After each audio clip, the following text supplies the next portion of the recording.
building a career in fulfillment. Do what aligns your values. Have you ever wondered, why do we have to work?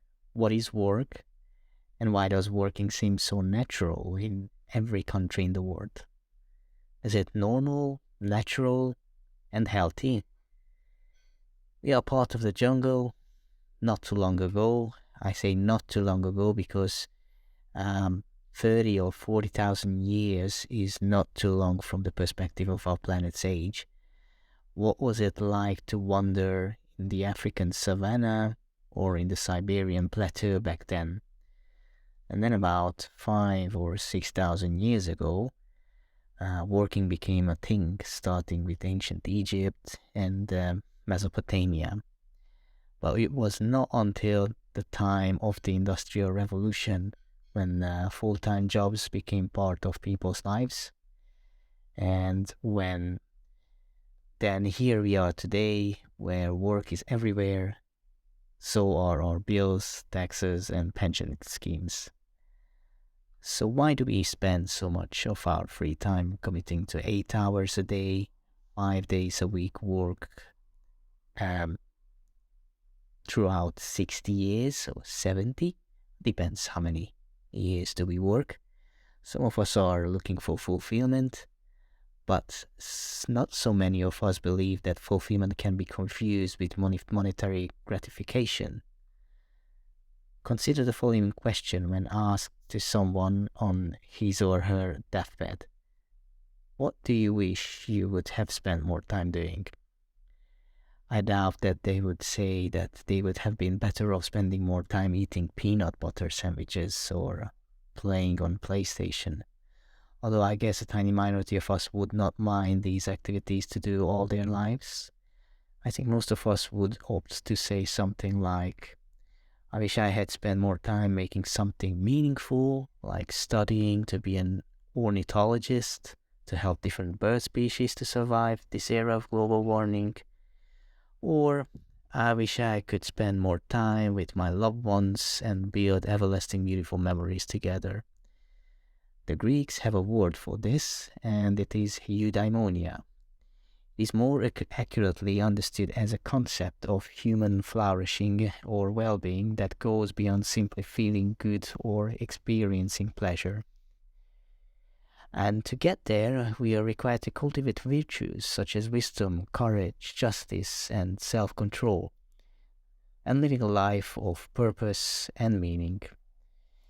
We, over the millennia, have become accustomed to being part of an organization, of a religious cult, of a nation, or of an international establishment because we think we can achieve more joining something bigger than us for the greater good of mankind.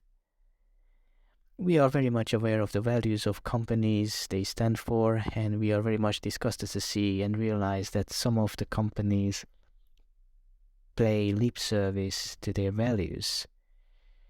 We are happy to remain with the company if they stay true to their values and attitudes. In a way, when we say this is a good city to be and live in, or this is a good university to study, or these are good people to remain friends with them, we are saying that we are fulfilled by doing so. We in the West have incorporated the Roman way of virtues. Think veritas, meaning honesty.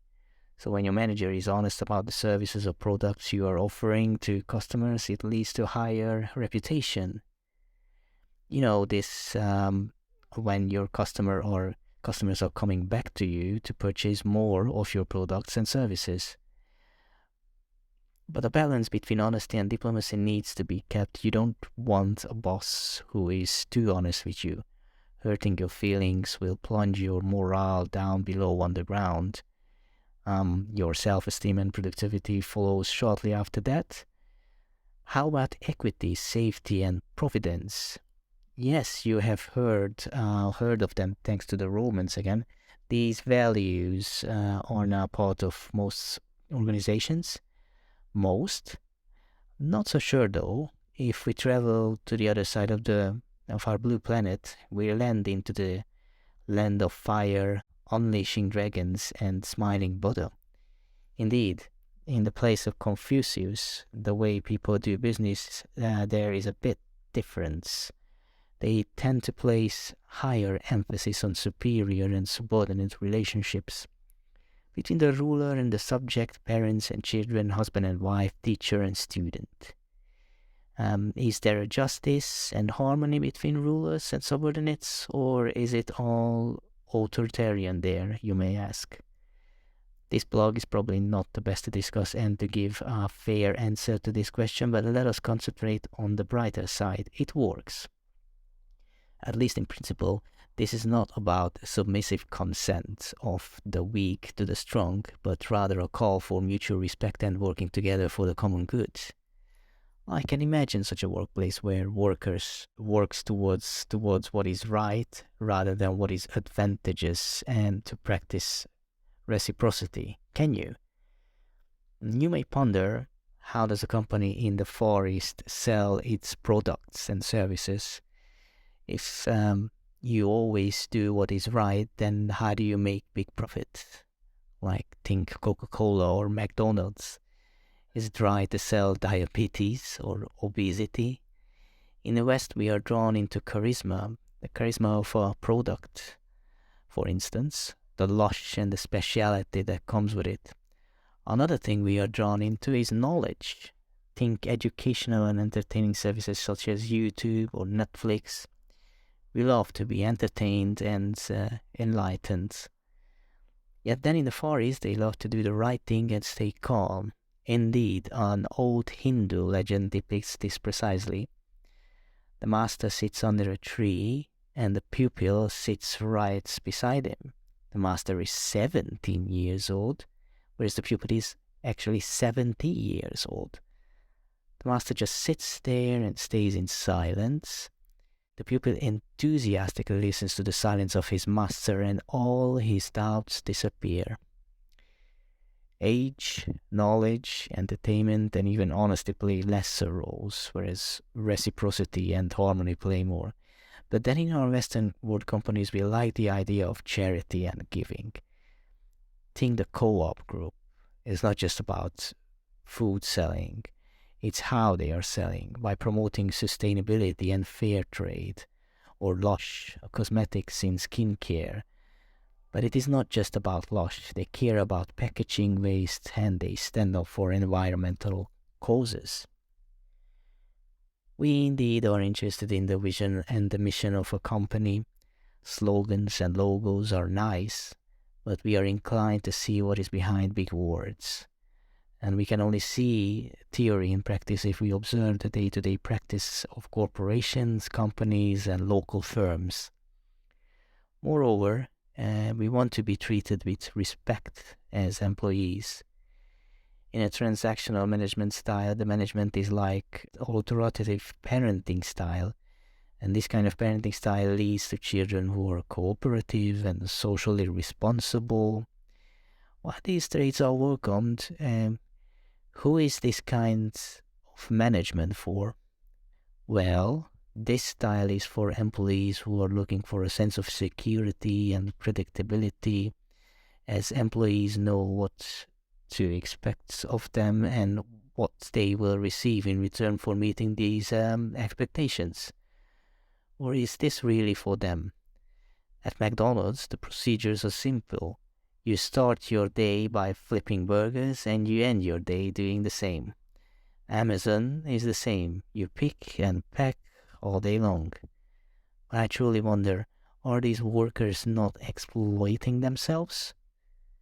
They are constantly fighting to just make ends meet. By the time they go home, they are too tired to do anything more creative. Certainly in the Western countries, companies no longer exploit employees because they are free to change their jobs anytime, no strings attached. The situation sadly may be different in places like Bangladesh or Moldova. We have come a long way. We value organizations who treat us as individuals and not just pair of hands. Autonomy means innovation. It means placing us in jobs which allows us to do what we can do, what we can do our best, And a company that values its employees values its customers as well. It is a useful chain reaction. In other words, we are looking for a company where the spirit of law transcends the letter of law. And let us not forget diversity and inclusion. Employees may value diversity and inclusivity, recognizing and respecting the differences in background, perspectives, and expressing among colleagues and customers. An uncomplicated example is the service-based industry, like tourism and hospitality. Think better customer service. Having a diverse team can help an organization to better understand and serve its diverse customer base. Employees from diverse backgrounds can bring a variety of perspectives and cultural understanding to their work, enabling them to better meet the needs of the customers. Overall, working for a good company is like studying in a good school, where the intent of the school is more than just teaching you to multiply and conjugate verbs, or giving you a diploma as a celebration of your achievements. It teaches us good behavior and helps us become the adults we want to be. It's a fulfilling journey to become a lifelong learner. Our workplace should be the continuation of our school. Here we are welcome to use our knowledge to create value, which ultimately is by the people and for the people. So it is a lifelong learning meets lifelong value creation.